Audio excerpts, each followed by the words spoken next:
Hello guys, I am Hitesh Tripathi and in this video we are going to see problem D editorial, that is count arrays pair divisible by k from Lead Code Weekly contest 281.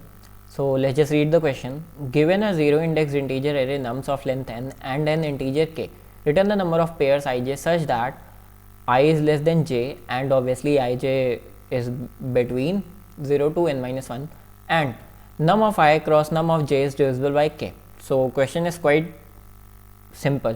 Problem statement is quite simple. Okay, we have to count number of pairs such that num of I multiply num of j is divisible by k and I must be less than j. Okay, which is already given in statement 1 and 2. So let's just see some example. Suppose we have this num array and k is equals to 2. So we have to find number of pairs whose product is divisible by k. Okay, so we have 7 pairs like 0 and 1. So if we say 1 cross 2, 1 multiply 2, we have a 2 is divisible by 2. That's why we increased our counter by 1 of answer. So, or you can see product here also 2, 4, 6, 8, 10, 12, 20. All these products are divisible by k. So we have to count all these pairs, that is 0, 1, 0, 3, 1, 2, 1, 3, 1, 4, 2, 3, 3, 4. Okay. Fine. So I hope problem statement is quite simple. Now we have nums dot length of 10 raised 5. Okay, so we have total length of array maximum 10 raised 5 and num of I and k will be less than or equals to 10 raised 5.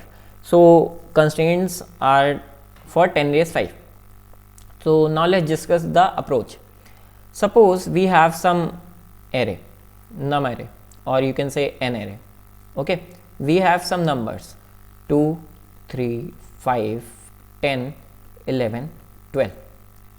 Okay, now we have to find pairs of elements such that जो ij pair है, or you can say ni multiply nj is modulo k is equals to 0.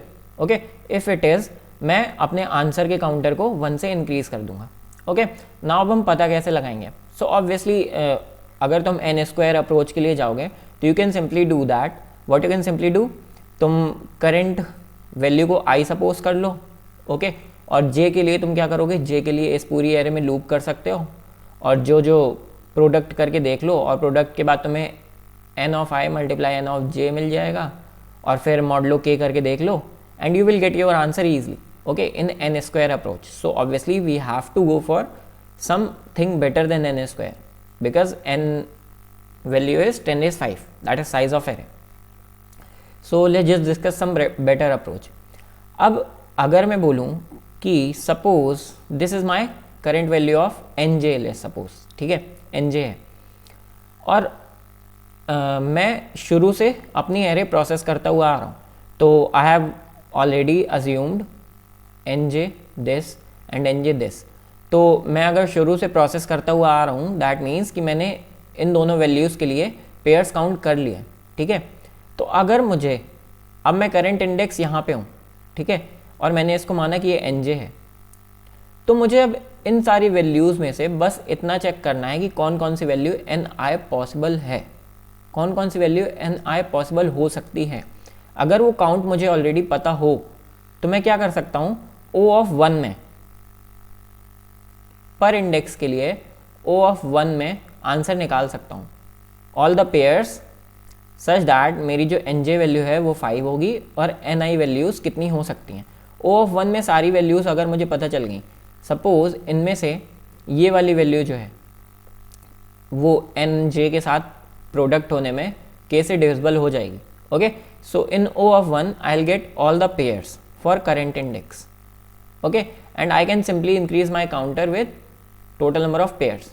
ठीक है, तो what I am saying is during current processing, ठीक है, during processing current element and taking it as nj, अगर मुझे ये पता चल जाए कि उसके आगे के नंबर ऑफ एलिमेंट्स कितने ऐसे हैं जो मल्टीप्लाई 5 करने पे k से डिविजिबल हो जाएंगे, तो मैं O ऑफ 1 में सिंपली अपना आंसर फाइंड आउट कर सकता हूँ and total complexity of finding the answer for complete array will be O of n obviously.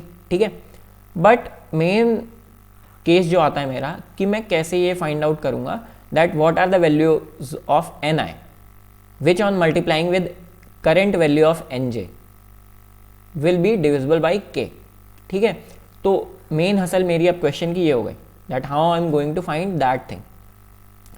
तो let's just say during processing current element and taking it as index j I have already process these two elements. ठीक है, अब suppose मैं इसमें check करता हूँ, मैंने कोई एक एलिमेंट ले लिया x, ठीक है, multiply current value of N J divisible by K. ये मेरा होना क्या चाहिए, some integer value, some integer. Okay fine. तो ऑब्वियसली अगर मैं k को फैक्टराइज कर लूँ, ठीक है, सपोज k को मैंने फैक्टराइज करके कुछ लिख दिया ऐसे,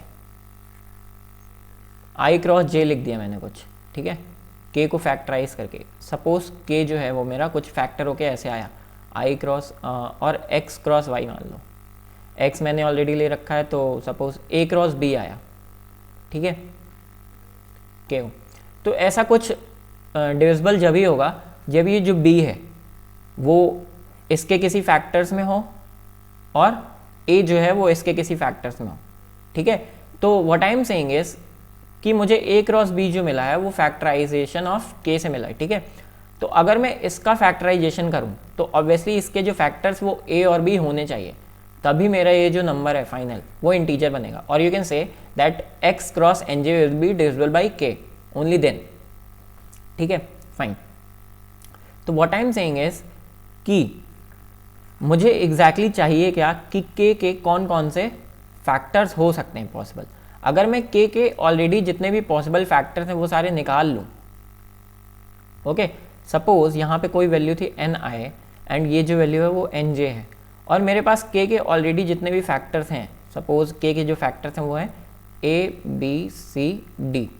ठीक है, तो हो सकता है कि करंट जो एन जे वैल्यू है मेरे पास विच आई ऑलरेडी नो, ओके, मेरे पास एन जे की ऑलरेडी वैल्यू पता है, तो सपोज एन जे से जो एक फैक्टर है जो k का मेरा डिवाइड हो रहा है वो है d। ठीक है, और d जो था वो एन जे से हो गया, डी कट गए। ठीक है, अब बचा हुआ जो k है उसमें से d निकल चुका है, मैं तुम्हें विजुअलाइज करवा रहा हूँ। ठीक है, उसमें से d निकल चुका है, तो अब मुझे कौन सा फैक्टर चाहिए जो एन आई में है, k बाई डी। ठीक है, तो मुझे सिंपली वो वाले नंबर्स चाहिए इनमें से who has a factor k by D. Okay, अगर इनमें से कोई भी नंबर्स ऐसे हैं जिसका एक फैक्टर k बाई डी है, I can simply make pair of these numbers with N J. I hope ये चीज़ विजुअलाइज हो रही होगी।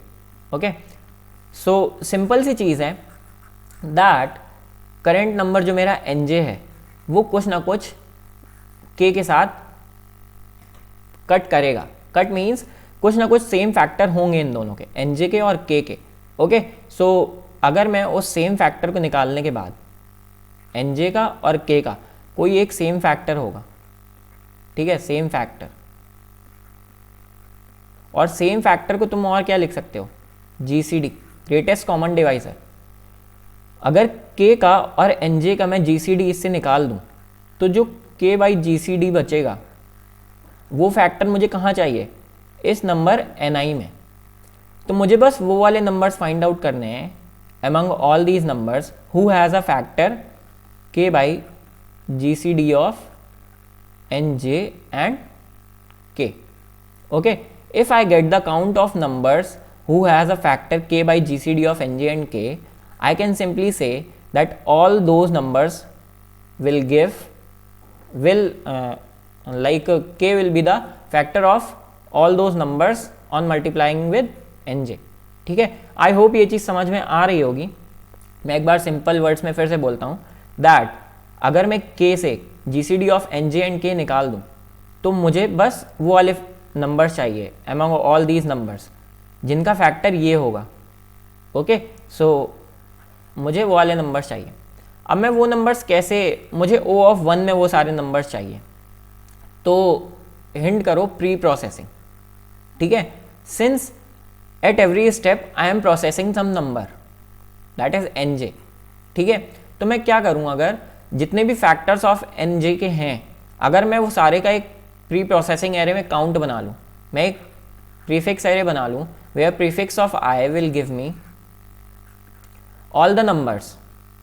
ठीक है, प्रीफिक्स ऑफ आई जिनका आई फैक्टर है, ठीक है, तो वो सारे नंबर्स मुझे दे दे। तो करेंटली मैं क्या करूँगा, हर स्टेप में जब मुझे आंसर अपडेट करना होगा तो I will update my answer as count of prefix of K by G C D. मैं हर स्टेप में अपना आंसर ऐसे अपडेट कर सकता हूँ। Why? Because this prefix of k by gcd will give me all the numbers among these numbers who has a factor k by gcd, okay, which I want at each index। ठीक है, तो इससे मुझे total number of pairs मिल जाएंगे और total numbers मिल जाएंगे जिनका factor k by gcd है, और वो सारे पेयर्स nj के साथ एक ऐसा पेयर बनाएंगे जो k से डिविजिबल है। That's why I can do this question in this way। Now we will also discuss its complexity obviously। ठीक है, complexity एक बहुत बड़ा डाउट है इस क्वेश्चन में, so I will discuss that, but firstly let's just show you the code and you will get it easily। So I made a map to or you can make a array also। ठीक है, तो I made a unordered map to count or to process prefix array। ठीक है, then मैंने एक answer counter ले लिया। यहाँ पे लॉन्ग लॉन्ग रिटर्न है तो तुम लॉन्ग लॉन्ग आंसर लेना, क्योंकि maximum number of pairs can be N square, okay, and N की वैल्यू दैट इज 10⁵, तो 10⁻10, तो it will be stored in long long only. फिर मैंने एक वेक्टर बना लिया जिसमें मैंने all the factors of K store कर लिए, and that thing I will get in root K complexity. Okay, तो मैंने सारे के सारे स्टोर कर लिए। Now come to array. मैंने एरे में initial left to right process करना शुरू किया।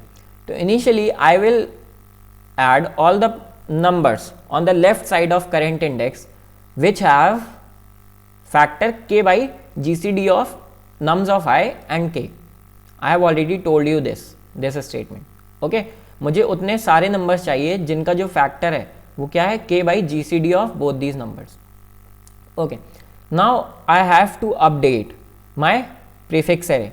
What I can do simply, मैं अब ये चीज़ सोचो कि क्या मुझे पूरे के पूरे नम्स में बार बार फैक्टर्स अपडेट करने हैं? नहीं, obviously I can update only those divisors जो के भी फैक्टर्स हैं। ओके, के भी फैक्टर्स हैं जब ही मुझे वो यूज़ में आएंगे, अदरवाइज नहीं आएंगे। So that's why I will iterate in my current vector, and if कोई भी फैक्टर जो के का भी फैक्टर है is dividing current number that is nums of I will update its frequency array, okay, and in the end I will return my answer। So I hope ये question समझ में आ गया। If you have any doubt you can ask me in comment section, I will explain you again in brief। Okay, now let's just discuss the complexity of the solution। So for calculating factorization of k I will be having root k complexity, okay, तो और for processing this thing n cross root k, तो और you can say number of divisors of k. Okay, तो value of n in 10⁵, और let me do it here, value of n is 10⁵। I am discussing complexity of solution. अब total number of factors जो root के मेरे हो सकते हैं, maximum number of factors, since under this num array I am also iterating in total number of factors of k। okay, तो total number of factors कितने हो सकते हैं, 2 root k। Fine, 2 root k की मैक्सिमम वैल्यू कितनी हो सकती है, सिंस k की वैल्यू 10⁵ है, 10⁵ तक में मैक्सिमम रूट k की वैल्यू कितनी हो सकती है, something I have already calculated it, something around 300। Okay, so complexity of your solution will be simply n multiply square root of k। okay, since value is 10⁵, value of n is 10⁵, and value of k is also 10⁵, that's why this solution worked। okay, if यहाँ पे जो value है k की वो 10⁹ होती, this solution would have been wrong। okay, तो यहाँ पे तुम्हें ऐसे एक सॉल्यूशन, कुछ एक बेटर सॉल्यूशन भी इस क्वेश्चन का हो सकता है, but right now n square root of k is working in this question. Okay, so ये एक चीज़ थी जो मुझे तुम्हें बतानी थी। So thank you guys for watching this video. If you have any doubt in this question, you can simply ask me in comment section. I will explain you in brief again, and you can get the code in the description. Thank you guys for watching.